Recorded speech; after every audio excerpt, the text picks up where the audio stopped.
دنگل جان ایلیا نشان اے صاحب وجد و وجدان، اے صاحب حجت و برہان۔ وہ کلام کیا تھا جو ہم کر رہے تھے؟ صاحبی، ہم ان 5 جوہری بموں کے دھماکوں، جوہری بموں کے جہنمی دھماکوں کے بارے میں کلام کر رہے تھے جو پچھلے دنوں ہندوستان نے کیے، اور گاندھی جی کی اہمسا، امن اور آشتی کے لیے اور زندگی کی نرمی، شادابی اور شادیانگی کو ننگے بے ڈھنگے اور لفنگے تانے دیے، اور پھر اس کلام میں برطانیہ کے سامراج کی سازشوں کے بارے میں اختصار کے ساتھ کچھ کہا گیا تھا۔ ہاں نشان، مجھے یاد آیا کہ اس کلام کا سلسلہ یہی تھا، اور یہ بھی یاد آیا کہ پھر اس کے چند روز کے بعد ہم نے سرزمین خوش آب و شاداب کا رخ کیا تھا اور اپنے شجرے کے بزرگ سید وارث شاہ کے فیضان کے مہمان ہوئے تھے۔ ہم نے وہاں حقیقت کے صحیفے سے اس کے مغز اور معانی کا رزق حاصل کیا تھا اور اس کی ہڈیوں کو کتوں کے سامنے ڈال دیا تھا۔ حضرت صاحب جونی جی، کچھ ایسی ہی بات فارسی کے کسی عالی مرتبہ شاعر نے بھی کہی ہے، یعنی یہ بات کہ ہم نے مغز کا عرفان اور فیضان تو کسب کر لیا، اب رہی ہڈیاں تو وہ وقت کے برزنوں اور بازاروں میں پھیرے لگانے والے جانداروں کے تھوپڑوں کے آگے ڈال دی ہیں۔ تمہیں خوب یاد آیا نشان؟ سو تو ہے مرشدی، پر حضرت نے یہ جو فرمایا کہ تمہیں خوب یاد آیا، تو وہ کیا نکتہ ہے جو مجھے خوب یاد آیا؟ ہاں مجھے یاد آیا، اور وہ یہ کہ ہندوستان کے جوہری بموں کے دھماکوں کے بعد ہم دونوں پنجاب چلے گئے۔ کچھ دن بعد وہاں جو کچھ ہوا وہ بہت حیران کرنے والا تھا، یعنی مئی کے مہینے کی کسی تاریخ کو پاکستان نے بھی جوہری بم کے 5 دھماکے منعقد کر دیے۔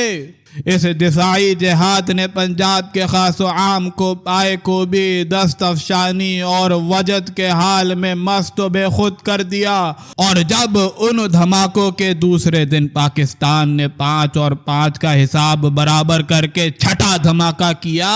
تو پنجاب کے لوگوں کو کچھ ایسے معجزاتی فیضان کی رسد نصیب ہوئی جو کسی کو نصیب ہوئی ہوگی۔ تو بات یہ ہے کہ مجھے ان دنوں پنجاب کے شہروں میں نشاط و طرب کی وہ کیفیت کار فرما دکھائی دی جس کا مجھے آزادی کے بعد 2-3 بار ہی تجربہ ہوا ہوگا۔ اس کی وجہ شاید یہ تھی کہ 1971 میں مشرقی پاکستان کے سقوط کے بعد پاکستان کے ماہر فوجی مبصرین نے جو خود نوشتیں رقم فرمائی تھی، ان میں اس حقیقت کا اعتراف کیا گیا تھا کہ ہندوستان پاکستان سے 10 گنا طاقتور ہے۔ سال ہا سال کی اس کیفیاتی صورت معاملہ کے ذہنوں میں نقش ہو جانے کے بعد جب پاکستان نے ہندوستان کے 5 جوہری بموں کے دھماکوں کے بعد 6 جوہری بموں کے دھماکے کیے تو قوم جہاد کے سرور مقدس سے سرشار ہو گئی، اور کوئی شبہ نہیں کہ یہ ایک ایسی کیفیت تھی جس کو سمجھنے میں کسی دشواری کی گنجائش نہیں تھی۔ پھر یہ کہ پاکستان کے خواص و عوام کو جو اخلاقی برتری حاصل تھی وہ یہ تھی کہ جوہری بموں کی ہلاکتیں برسانے میں ہندوستان نے پہل کی تھی، پاکستان نے نہیں۔ پنجاب کے اخباروں نے اس بارے میں میرے خیالات بھی اپنے پڑھنے والوں تک پہنچائے۔ میرے ان خیالات کا خلاصہ یہ تھا کہ ہندوستان کے شاعر وزیر اعظم جناب اٹل بہاری واجپئی نے نہایت غیر شاعرانہ رویے کا ارتکاب کیا، اور یہ کہ انہوں نے ہندوستان میں جوہری بموں کے 5 دھماکے کیے اور پاکستان میں 6 دھماکے کرائے، جن کا حاصل جمع کیا ہوا؟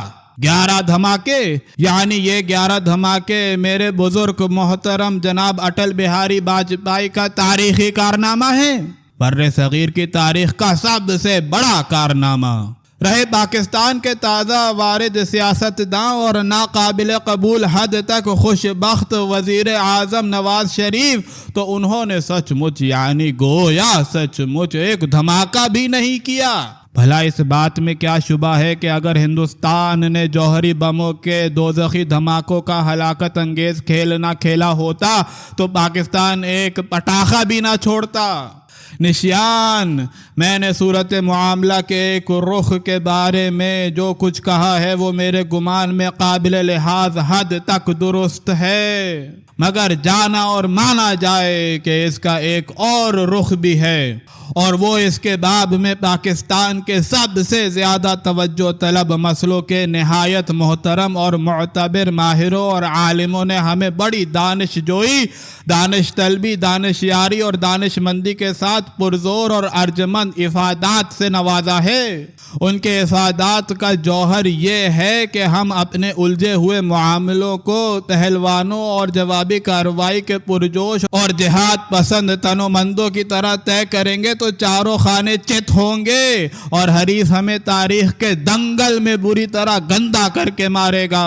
مانا کہ زندگی ایک دنگل ہے، مگر زندگی کی نسبت سے دنگل کے وہ معنی نہیں ہے جن کی نسبت سے ہمیں گاما پہلوان اور امام بخش پہلوان کی یاد آتی ہے۔ چلیے مان لیا کہ زندگی ایک دنگل ہے جس میں کشتی لڑی جاتی ہے اور دھوبی پاٹ اور لوکان جیسے داؤ مارے جاتے ہیں، مگر زندگی دنگل کے علاوہ بھی کچھ ہے، بلکہ اس کے علاوہ ہی سب کچھ ہے۔ وہ دانش، دلیل، محبت اور برہان کی ایک مباحثہ گاہ ہے جہاں قوموں کی قسمتوں کے فیصلے ہوتے ہیں، جہاں انسانوں کے حال اور مستقبل کے سب سے زیادہ مبہم اور اہم قضیوں کو طے کیا جاتا ہے۔